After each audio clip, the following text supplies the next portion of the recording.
অলি সাহেবের বিএনপির দরদ, এ তো মায়া কান্না।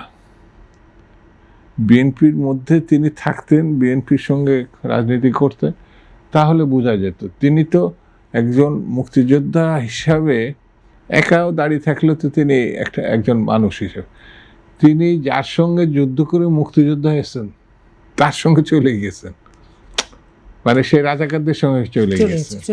যেমন ওই যে মেজর আক্তার সাহেব, উনি তো জামাতেই জয়েন করে ফেলছে, এরপরেও আবার মুক্তিযোদ্ধা লেখছে, মানে ওই জামাতে জয়েন করার পর তার মুক্তিযুদ্ধ থাকে না।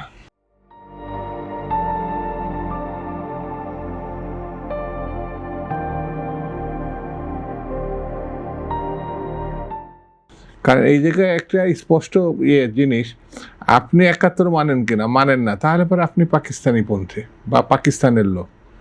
71 মানেন তাহলে আপনি বাংলাদেশের মানুষ বা বাংলাদেশ মানেন, ঠিক কিনা? তাহলে আপনি মুক্তিযোদ্ধা, তাহলে আপনি তো ওরা এই যে মুক্তিযোদ্ধা মানে দাবি করে যেসব কথাবার্তা, যেসব রাজনৈতিক আচরণ, সেগুলো আমি কি করে বলবো। আর এই জিনিসগুলো নিয়ে আলোচনা করার খুব একটা নেই, যার নিজের কোনো আদর্শিক বিষয়টা নিজে ধারণ করতে পারেন না, তো তাদের নিয়ে আলোচনা করে এই তরুণ সমাজ আর দেশবাসীকে আমি কি মেসেজ দেব?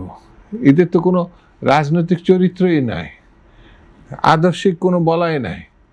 মুক্তিযুদ্ধ ছিল, মুক্তিযুদ্ধ ঠিক বিপরীত, যে কারণে মুক্তিযোদ্ধা হয়েছিল, ওই যে যার সঙ্গে যুদ্ধ করছিল সে তো জামাত, পাকিস্তানি, এটা তো তাদের সঙ্গে তো এখন আছে বলে মনে হচ্ছে।